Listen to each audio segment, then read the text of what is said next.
Hey everybody, I hope you're all doing well. I hope you had a great May the 4th and a Revenge of the 5th and all that good stuff, and a Mother's Day. Mother's Day was yesterday. I just quickly wanted to post, I know it's been a while, and share my latest upcoming officially licensed Star Wars print. It's called A Grand Army, and it is exclusive to people in attendance at Celebration Anaheim, Star Wars Celebration Anaheim, happening in just a couple of weeks. So I was one of the lucky artists to be chosen. I believe there's 21 of us to submit and produce an exclusive lithograph print that is going to be for sale at the show. So this video is really mostly for people who are attending, or if you are interested in my print or any of the other artwork in the show. It is possible to pre-order it and have it picked up by someone else. We are not shipping the printout, unfortunately. It's just kind of not how it's going to go, and any prints that are unsold are not going to be sold afterwards. That's a decision that Lucasfilm has made moving forward, that the artwork is going to be exclusive to the convention. So if you or someone you know is not going, it's probably going to be hard to get your hands on any of these. But this is it. It's called A Grand Army. It is 18 by 24 inches. It's on a really nice thick paper stock. I'm very satisfied with it. My first one, Django's Finest, back in 2017, I ended up printing that on something a little thicker than typical movie poster paper. But it wasn't as sturdy as I wanted it to be. So I've had a lot of experience since then with color matching too. Like, the colors were just not quite where I wanted them to be in Django's Finest. But this is like perfect. I'm thrilled with how this one is coming out. I'm very happy with it, and very excited for everyone to see it. And so far, it's gotten a really nice reaction on social media and in the places that have been covering the artwork for Celebration. So I'm very humbled. And what's really cool about it is, if you are interested in picking it up, if you're attending Celebration, like I mentioned before, it is available for pre-order. So it's limited to only 250 pieces, and as of today, which is the 9th, it is up to, so there are 250 total, but up for pre-order, available for pre-order, are 200. And of those pre-orders, I have less than 30 left available. So it's doing super well. I'm so excited that so many people have decided to pick it up. I'm really stoked. I'm so happy it's doing well, because I don't know if you guys know, this is something that, all the artists in the art show are responsible for everything. So we're not invited and nothing is produced for us. We are responsible for getting these prints made. So I'm fronting the cost of that. I pay for the table to be in the show. I pay for the airfare, the hotel, of course, all that stuff. Obviously, all the food while we're there and eating. So this is not a this is not a cheap investment for us. So the fact that this print is doing well and I'm going to be making that back is a huge relief. So let me start with my gratitude for anyone who is listening that may have already picked it up, or if you're considering picking it up. Especially if you're attending, please stop by the table. I don't care if you're going to buy something or not. Come by the table, come say hi, because I'm always thrilled to interact with you guys directly. Like my the people who have stuck out, the wait for more content from me when I know I have not been putting very much out lately, because most of the work that I do is under NDA. But that's neither here nor there. Either way, I just wanted to talk about the print and to quickly explain the easiest way for people to pre-order. So if you visit, you're seeing it now, darkinkart.com. This site is hosted by Acme Archives, who is the sponsor of the Star Wars Celebration art show, which is basically Artist Alley at Celebration. This is the front page right here, right? And there's me, there's my name. So you just click on that banner, and seriously, guys, check out all of this other artwork. So much good stuff this year. Danny Haas is one of my favorite artists of all time. His pre-order is already sold out. But if you're attending the show, you can be one of the lucky 50 to get there, get to this table, go right away, go as early as you can, and try to snag one of those remaining prints. This is it's amazing. Look at this. My other favorite one is by Xenia, and it is this amazing watercolor Bad Batch print. Incredible. Look at this. That's amazing. If you're a Bad Batch fan, please consider picking that up. Another favorite of mine is Adam Schickling. Look at that. It's like photorealistic. I've seen this man work. He really does work from scratch. This is not a photo manipulation. This is the man hand draws everything by looking. It's absurd. It looks like a photo to me. I love Adam's work. So consider picking him up. Also, Kayla Croft is an old friend. Basically the very first fellow Star Wars artist I've ever met. We met in line, waiting for portfolio reviews from Troy Alders, the art director at Lucasfilm, back in 2010 at Celebration 5. We waited in line together. I was the first person in line. She was the second person in line. We waited hours. And look at us. We made it. We achieved our dream. And this is the first time she and I are in the show at the same time. So I'm actually really excited about that. I think it's super cool. And, the piece speaks for itself. If you're a fan of the sequel trilogy, if you're a fan of Rey, this piece is absolutely gorgeous. I love it. And yeah, so other than that, here is mine. It's pretty straightforward. Again, this is pickup only, so if you or someone you know is going to be there, I highly recommend you pre-order it if you're interested. Keep in mind, if you pre-order and you don't show up, this is not going to be shipped to you. They're just going to cancel your pre-order, and at the show, I'm going to end up selling that print if you don't show up. So if I'm going to have a decent amount of pre-orders there, and by Sunday, when Sunday rolls around, if people aren't picking it up, I have to decide, okay, well, are they going to not show up or what? And then I'm going to have to, the later in the day it goes, I'm going to have to start letting those pre-orders go and start selling them to people who are interested. Because I'm sure there's, if my pre-orders do sell out, my 200 sell out, I have a feeling those remaining 50 are going to go pretty quickly. So at that point, I have to decide, okay, well, are they going to show up? Are they not going to show up? Whatever for the pre-orders, and then, start selling the later into Sunday that it goes. But hopefully that's not the case. Hopefully everybody picks up their stuff nice and early. But of course, you do have the option to come on Sunday as well. Yeah, so this is it. We just add it to the cart. And now here in the cart. Now, if you cannot attend right here when you're in your cart, this is where you're going to leave a note, to be picked up by, and then whoever. So in my instance, I would ask my good friend and friend of this channel, Chris D, to pick it up for me. And then this way, when you take this to the registers, the Acme registers inside the art show, now they know, okay, so, the person who ordered it is not picking it up, but the person, the note is left there. So that's how they've done it in past celebrations. Yeah, and then you just check out as normal. And I would recommend giving your friend or whoever is picking it up for you the order number, just to make life easier on everybody. So yeah, let's talk about the print a little bit. So here she is again, and when I did Django's Finest a few years ago, the comment that I kept getting was, "Where's 99? 99's not here. You got to include 99, of course." So at the time, I really just wanted to do helmeted clones. Like I of course was familiar with 99, and I was like, I wouldn't really fit with him in here. So when I sat down to come up with my concept for this year, I really thought about how many people were disappointed that 99 was not in this print. So of course, when it came time, I tried to, he's not exactly centered because of the amount of clones.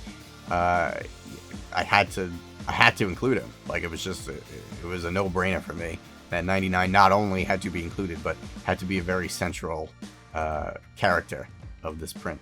So yeah, I mean, there's just so many clones in here that are, some obscure, some favorites, and just even ones you might not have even recalled seeing, possibly. So, Delta Squad, I always have to sneak Delta Squad in, and Gregor. I love my Republic Commandos.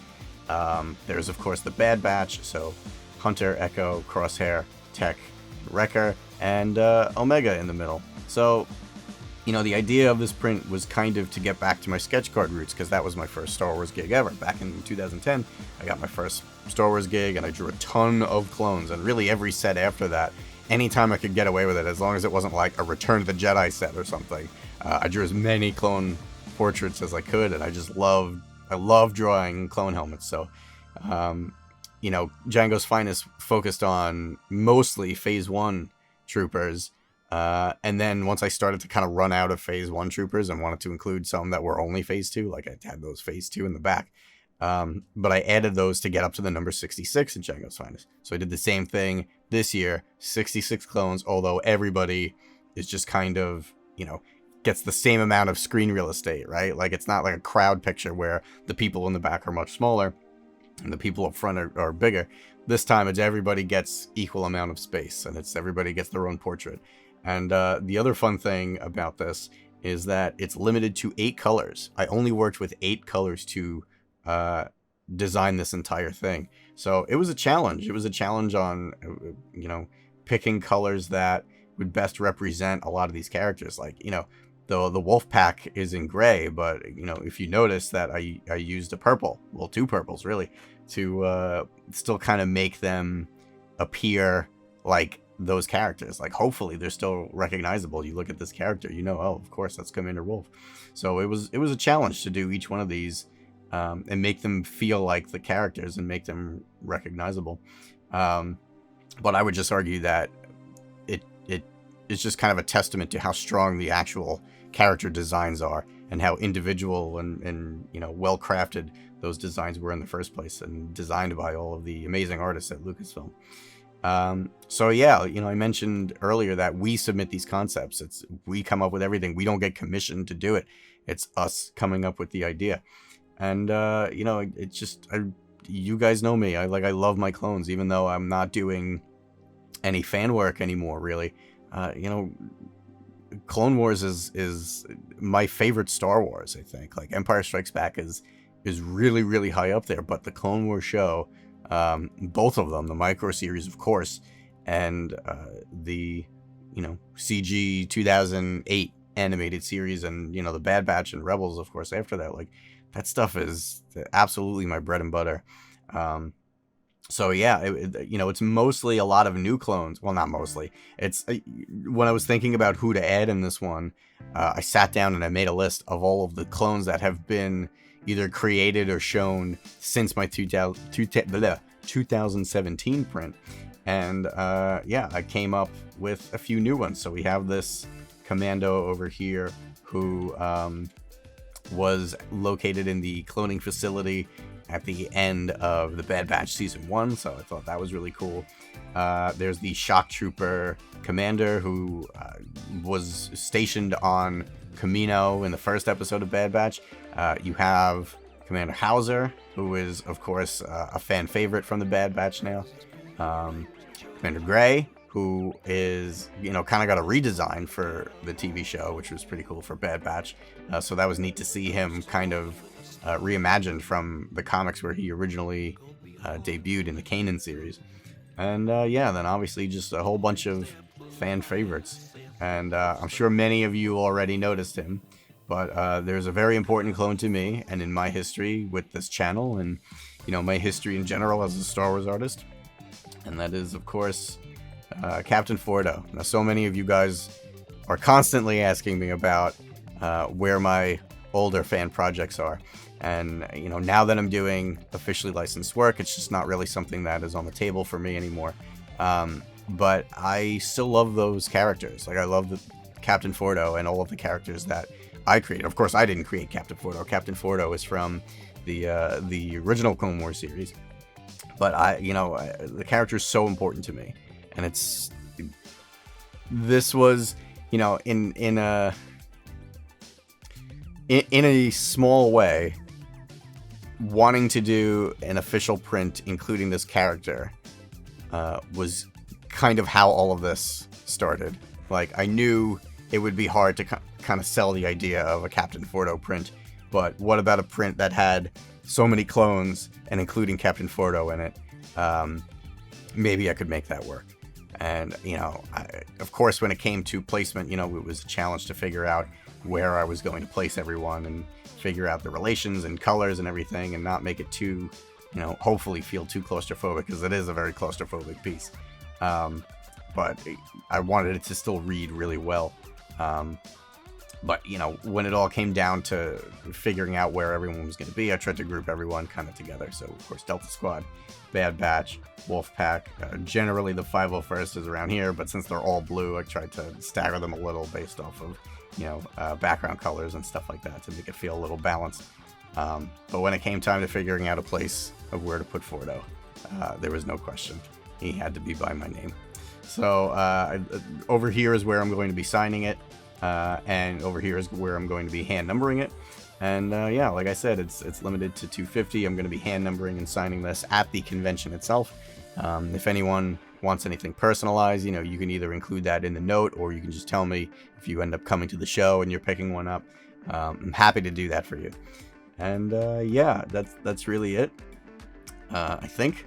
I'm trying to think if there was anything else I wanted to talk about. Of course, I had a few other older clone designs. So Alpha Phase 2, which is of course not as recognizable as Phase 1 Alpha, but I had to include him. You have the old Shadow Troopers there. You have an Omega Squad, Clone Commando, so stuff like that. I had people last time asking me where are the Aqua Troopers, so I made sure that there was an Aqua Trooper in this one. Yeah, I don't know. I think that's it. I'm pretty sure I included Hound on the last one. And yeah, so if you are attending Celebration, whether or not you pick up one of my prints, I hope you will stop by the table, chat a little bit, see if you can name them all. You know, one of my favorite things of, you know, when I was selling Django's Finest in Orlando 5 years ago, one of the best parts of that was watching people try to name everyone. I know everyone's name, but you know, I have too much time on my hands when it comes to that. And also, I spent a very long time making sure I had everyone's reference like correct. One other thing, one fun thing, I'm seeing a lot of people saying that I didn't include Scorch from Delta Squad. This is Scorch right here. And I think a lot of people forgot that he doesn't have a whole lot of yellow on his armor, and it's mostly like a dark gray or whatever. But that's him right there, and that's why I tried to give him that yellow-orange background, just to kind of make it obvious that it was him, but I guess it wasn't super obvious, because I'm seeing a lot of social media comments telling me that I left Scorch out, but I would never do such a thing. And yeah, someone else, a few people thought I left out ARC Trooper Hammer. He is right here. We have Colt, Havoc, and Blitz. So these are your Camino ARC Troopers from the Season 3 premiere episodes of Clone Wars back in the day. Oh, of course, Commander Vaughn is a new one. Pretty sure I had Doom and the Doom Troopers back in the last ones. Some of these clone pilots are new. Yeah, so there's a couple of new ones. There's a couple of new ones, and then of course the biggest difference is that everyone here is either Phase 2 or, you know, whatever specialty clone, so Commando, whatever. So you know, it's very different from my Django's Finest print, and I'm much happier with the print quality, with the color quality, all that stuff. Yeah, that is everything. I hope you guys will consider picking it up. I hope to see you there more than anything. I miss you guys. I miss interacting with you guys, and you know, a lot of the stuff I've been doing lately is just under NDA and I can't really share it, but you know, I have a lot of animation projects that I'm working on. It's all original IP stuff, so you know, I will be posting in the future, and I hope you look forward to that. And in the meanwhile, I hope you have a great day. And you know what, yeah, so that's probably something else I should remind you guys, or let you know in the first place rather. Pre-orders end a week from today, Monday, May 16th at noon Pacific time. So for me, that is what, 3 p.m. Eastern time, next Monday. So about a week left, and like I said, not too many left in stock. So if you are interested, as of right now, I have about 80 left that are not claimed by people, and 50 will be reserved for the show specifically. So another 30 can be sold. Actually, technically, probably a little less than 30. And then the rest will be available at the show. So either way, I hope to see you at Celebration. Please come say hi. And if not, I hope you enjoyed hearing me ramble on and say for the last, I don't know, 10 minutes, however long I've been rambling. And there's another but yeah, thank you guys. May the Force be with you. Happy late May the 4th. And I hope to speak with you again soon.